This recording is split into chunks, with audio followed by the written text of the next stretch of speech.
Hi guys! Today is our part 4 video about New Brunswick Skilled Worker stream, and we are going to talk about the documents you need to submit into the system. Before I start, I would kindly ask you to like, share and subscribe to my YouTube channel. Also follow my statuses on community tab, and also follow me on Instagram stepup_Canada. So I will explain you how we will divide this video. First, I'm going to talk what kind of documents you need in terms of format, whether it's PDF file, how they should be signed, and when they should be uploaded into the system. Then I am going to do the categorization, how the government did. So first you have the category where you have to submit the documents that prove your identity. Second ones are those documents that prove your eligibility.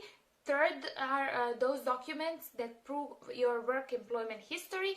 And fourth are supporting documents. So we are going to explain all of these in this video.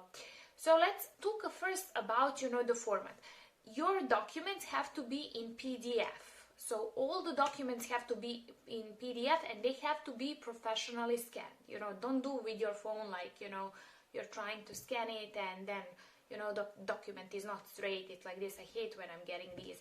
And unbelievable, some people are sending me this kind of resumes. It's really not professional, especially if you're submitting for your immigration, right? So they cannot exceed upload size of 2 gigabytes. So when you are uploading into the system, a Canadian government website, it cannot be per document more than 2 gigabytes. They must be clear enough to read. With images, if they are with images, they should be scanned in color. Remember, in color. And if it's a written text, they may be scanned in a grayscale setting to reduce the file size, because you will have a problem sometimes if you are scanning in color. It will exceed 2 gigabytes, but online you can reduce the size. You can reduce the size of the document online. There are programs, and they cannot be enhanced or edited, so you cannot enhance these documents. Okay, this is really important. If you are unable to provide any documents, you need to write explanation. So write the written explanation, submit that paper with all the documents. Also scan it, and make it in a form of a professional letter. Next thing, you have to sign the documents where they are asking you to sign.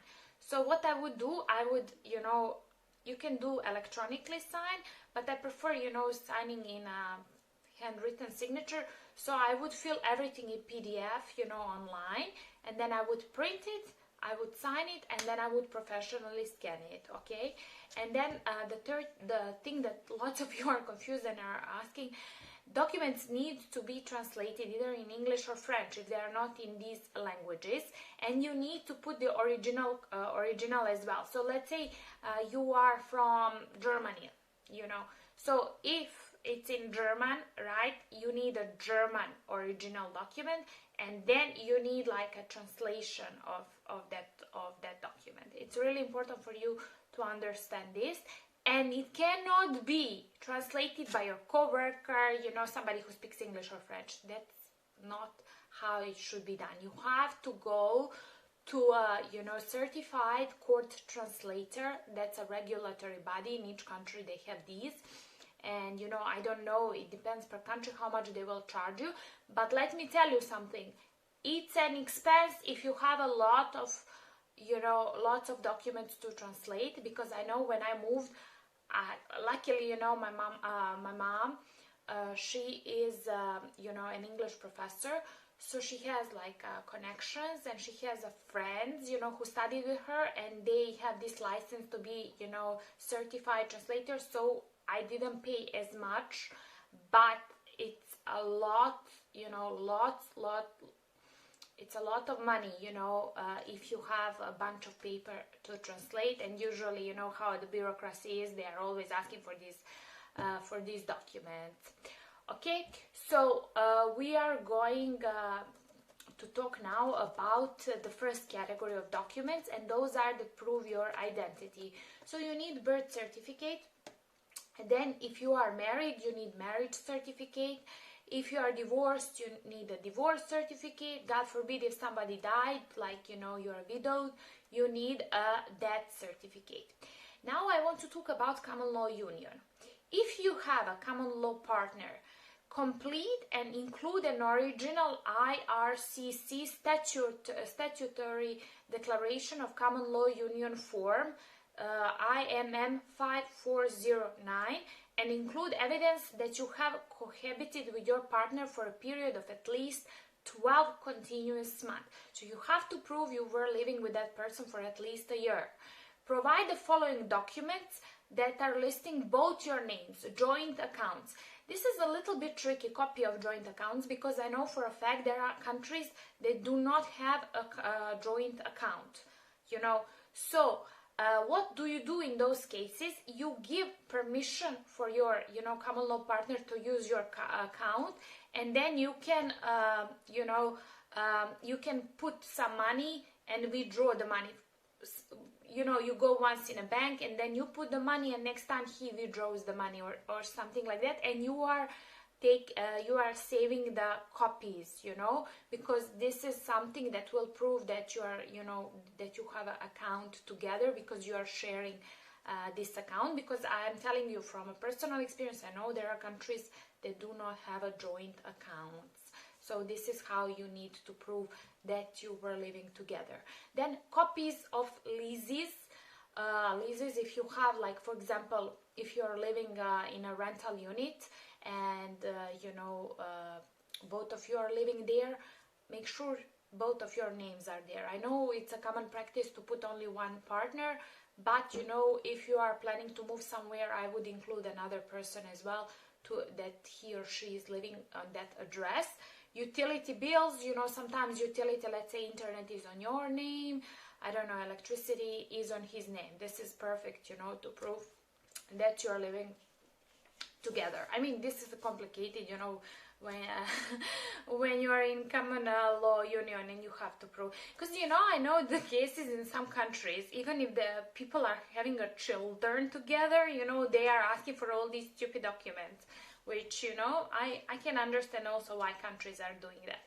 Then you need passports, obviously. You need page showing your biography, and your spouse or common law partner, and children, you know, dependent children, they are coming with you. Travel documents, visas and permits, providing proof of legal status in your country of residence, if other than your country of citizenship. So if you are like me and you are moving, like, you know, from country to country, then you will have a lot of paperwork to submit. Children's information, okay, I don't have children, so I will skip this part, but you can read it. I will leave the description, I will leave it in the, you know, description box in the below the video. Color digital photos, you know, they're asking for this, but digital passport type photos of yourself and each family member included in your application. Photos must comply with Canadian passport photo specification. They have this format, you know, should you wear glasses or not, you know, just check on the website. It will be everything clear for you. Now we are going to second category, which is, eligibility documents. So we already spoke about language, you know, proof of language, valid language test results from a designated testing agency. You know, if you are submit that paper that you get from IELTS General. Education earned in Canada. If education is earned in Canada, you have to, you know, submit that. Education earned outside of Canada, this is, you know, WES evaluation, that actually it is recognized in Canada. Now, in eligibility requirements, you also have to prove previous work experience. So you shall provide an official reference letter from each employer based on your cumulative and full-time related work experience obtained within 5 years prior to submitting a complete application letters shall be printed on a company letterhead and include your name, the company's contact information, the name, title, and signature of immediate supervisor or personal officer at the company, all positions held while employed at the company, including job title, duties, responsibilities, job status, dates worked for the company, number of work hours per week, and annual salary plus benefits. If your work experience is in Canada, proof may include copies of T4 tax information slips that reflect the work experience time frame. From, let's say, work experience from 2015 requires only documents from those calendar years. Be sure to remove the social insurance number.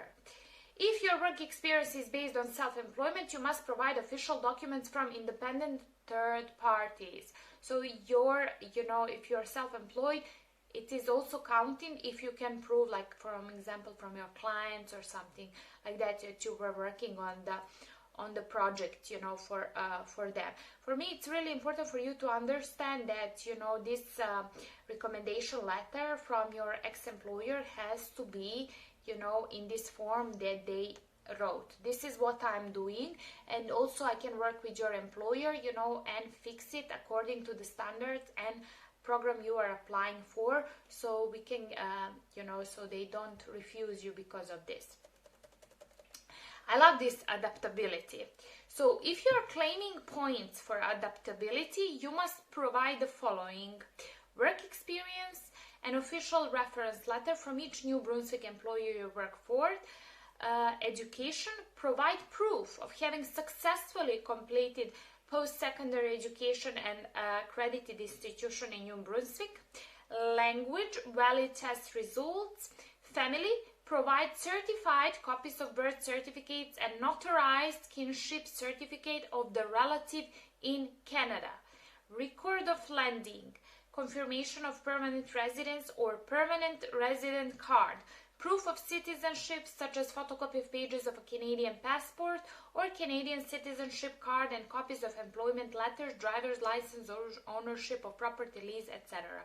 So this is in a case, you are you have, one of the conditions from that table that is called adaptability. Again, watch my video about the points, so it's going to be a little bit more clear, this part. Okay, so we finished second category. We are going to do the third category, which is employment documents from your New Brunswick employer. So first you need skilled worker employer information form and PNP 004, completed, dated, and signed by you and your New Brunswick employer. You need reference letter. It's similar, like I wrote, for the previous work experience. Work contracts, completed, dated, and signed by you and your New Brunswick employer. So New Brunswick employer has to give you a contract that you need to sign, and that signed contract by you and your employer you are uploading in the system. Then you need work permits. If working in New Brunswick, you shall provide copies of current and expired work permits. Job advertisement. So he needs to show that he was advertising for this job for the past 6 months before he employed you. So you are going to include that also. T4 tax information. If you are working or have worked in New Brunswick, provide copies of T4 tax information. Documents. This is the fourth category. Consent and declaration NB 0-005, completed, dated, and signed by you and your spouse or common law partner. This form is mandatory. Use of representative, completed, dated, and signed by you and your spouse or common law partner. Affidavit of translation. Any document that is not French or English must be, supported by the English or French translation, and an affidavit from the person who completed the translation. That's a document on which the translator has sworn in the presence of commissioner authorized to administer oaths in the place where the affidavit is sworn. Then the contents of the translation are true translation and representation of the contents of the original document. So I think they, included this part because lots of people are scamming, and they actually are, photoshopping the documents and claiming it's from the court, so they need affidavit. So this is a really important for you to know. So count this also as an expense. I suggest you, wholeheartedly that you do not do this by yourself and use the representative. You can find his contact details on this website. He's a licensed immigration agent and he can truly help you.